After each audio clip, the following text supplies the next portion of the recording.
everyone, it's Renee here, and today I want to talk about the 4 decision making techniques that are important when it comes to actually making positive changes in your life. I've decided that I wanted to do this as a video that can pretty much articulate the various steps, the four keys. And the reason why I wanted to do this is because we all know that there are so many choices in our lives these days. We have so many opportunities, so many different things that are coming at us all the time, and it seems to get a little bit harder to make decisions to move forward. And that's part of, making decisions is really about saying yes to something and going for it. And that can be really challenging at times. And so I want to go over the 4 keys of what it takes to making decisions. And honestly, if you use these 4 keys, I actually equate them to using these 4 keys that can actually transform your life forever. Because if we're not moving forward and we're staying stagnant or we're staying stuck, then it means in some ways we don't have enough information or we don't feel confident to make any kind of moves to move forward or to do something differently to change our lives. And one thing I have definitely learned is that if you're not growing, then and you're feeling very stagnant and stuck, then that's a really ucky feeling. And so that's what life is about. Life is about living and growing. So the first thing I want to talk about, and I do have a couple notes here, so I'll be kind of checking my notes every once in a while, is clarity.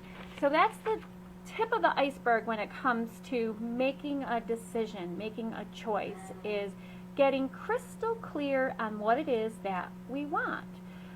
For the most part, we know what it is that we don't want, right? And we also recognize that if we know what we don't want and we keep looking at it from that way of what we don't want, then we just continually attract more of what we don't want. So it's really important for us to get crystal clear on what it is that we want. And this can be done by journaling, certainly, by just asking some questions of what it is that I really, really want. How do you feel about, let's say that you're deciding to take a class. I don't know why, I'm just kind of throwing that out there. But let's say you're looking at wanting to take a class, and maybe there's several different classes that you have to choose from. So you want to get crystal clear on what it is that you want. And I like to look at that as what is the feeling that I'm going for with this choice? So what do I want to accomplish with this class that I'm about to take? Do I want to use it for myself, for spiritual development, for personal development? Do I want to do it to have fun, just more like for a personal, creative, fun, recreational place? Or is there even another reason why I'm wanting to take that class? I mean, am I wanting to take the class so that maybe I can teach it to others? So it's important to get crystal clear on, what it is that you actually want. And I tend to like to write it down, especially if I have choices. When you have choices and you write it down, sometimes you'll notice that, your energy will pull towards certain things that feel right to you, and other things might, your energy might not pull towards that. So clarity is the first key, the first step in decision making, is getting clear on what it is that you want. What is the end result that you are looking for? We also equate that with vision, right? So when you see it in your mind's eye, what does that look like? What does it look like for me to take a class? What does it feel like for me to take a class? And I'll go into that in the next one of the other keys here. The next thing is commitment. Once I've decided that there's a certain class that I want to take, then I need to commit to that. It's sort of like I can't just be wishy-washy and say, well, I'm going to do this and I'm going to do that, or I don't know if I'm going to do this or I'm going to do that. There needs to be a commitment. It means that I really have to put my time and my energy towards, let's say that class is, it's weeks of classes. Maybe it's, it's a bigger commitment. And so obviously that, when you look at the commitment level, the energy and the time when it comes to making a decision, you want to make sure that that commitment level is also in alignment with what you're feeling you want to do, right? If you only have a little bit of time and you want to take a class that, or a course that's weeks or hours or even a year, then you're really going to have to rethink the way that you're going to plan your day and the decisions and the choices that you're about to make. So commitment's really important, because once you make that decision, you want to stick by it, you know? You want to really make it stick. The other thing that I do when I'm making a commitment to a decision that I've made, it means I'm not wavering anymore. It means that I've done, you know, the 4 decision-making techniques. I've gone through them, and it means that, all right, I am ready to commit. Now, even though these are keys and these are steps, there is no in particular order. It's just that to make a decision, all 4 of these need to be looked at in order for you to feel as though you want to either pull the trigger or move forward. So commitment is making that decision and sticking by it. And what that means is, what's the time and energy that it's going to take for you to do this and to do it, okay? The other thing is that I find part of the reason why we have such a hard time making a decision, especially if it's a very important one and it might affect our friends, or it might affect our finances, or it might affect, again, that time commitment, is really looking at, you know, I call it having the courage. It's like feeling the fear and doing it anyway. There's so many reasons why we don't do things that we know in some ways are going to be great for us and that are going to bring us joy or that are going to move us forward in life. And one of the reasons is, you know, is the fear behind it, the what if thinking, the what if, you know, what if I can't do this, or what if I fail, or what if I don't have enough time, all that what if stuff. And that what if stuff is really all that fear.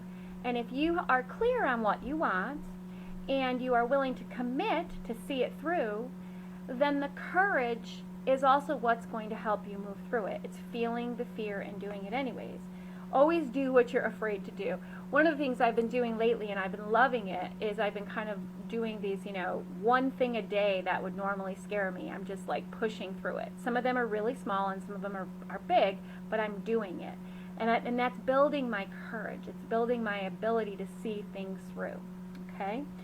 Part of also feeling the fear and doing it anyways is believing in yourself.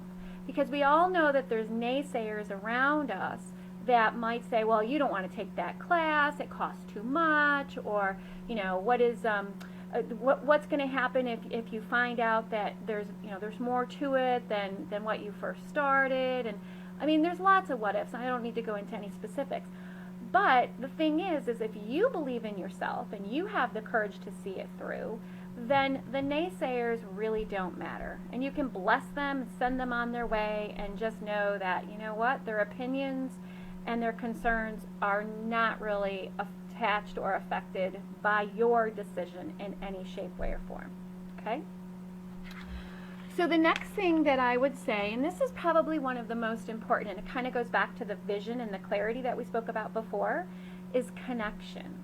What we think about, we bring about. Do you know the connection between your thoughts, feelings, and emotions to your health, wealth, and abundance? So let's say I am looking at taking a class that's going to be, let's say it's a 6-month commitment.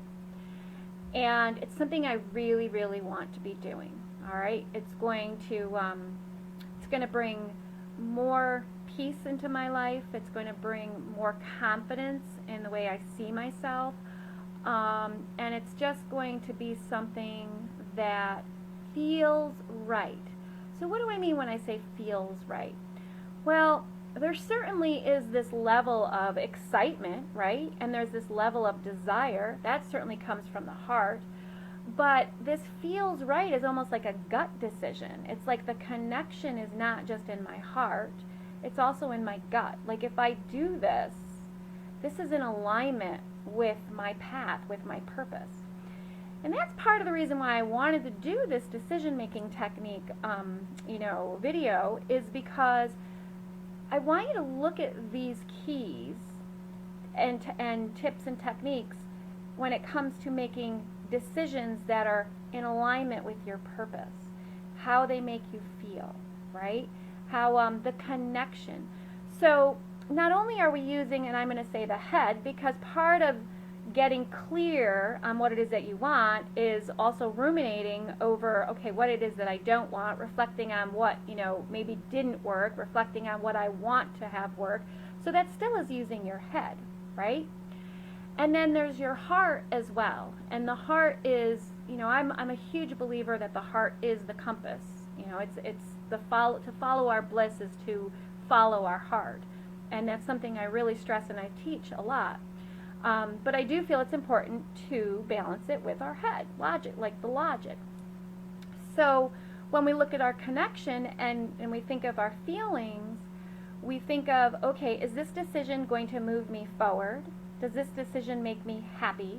Not like so excited that I might lose sight of the practical part of this, but when I think about it on the gut level, is this good for me? Is this right for me? Is this in alignment with where I'm going or what I want to be doing?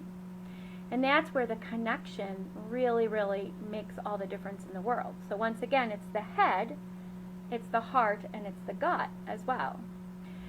And then, of course, the thing is when we're looking at those C's, our biggest thing, so I say we're looking at the C's, the clarity, the courage, the commitment, the connection. Only when we see all of those C's, when we look at all of those C's, and we feel as though we've got the vision of what we want, we have the courage to see it through, even if we're a little afraid, we still are believing in ourselves, believing in the process, and seeing it through. We have the connection. We know how we feel about it. We know what the outcome's going to be. It feels right to us. It's in alignment with our passion and our purpose and our path. And we understand the commitment level, right? We know that if we say we're going to do this, then we have to dedicate the time and energy to do it. Once those are in play, then we look at change. And that's why I say we look at change, is because change is inevitable. It's a constant, and it's always happening, and it always will. And sometimes it's super fast, and other times it's not so fast. And, for me, I want to be going with the flow, being in the change, constantly transforming. And I don't really want to be dragged along the way. So lots of times how I look at change is, there's a couple different things that I want to go over, and I wrote it down here, is it can be movement from one state of being to another, right?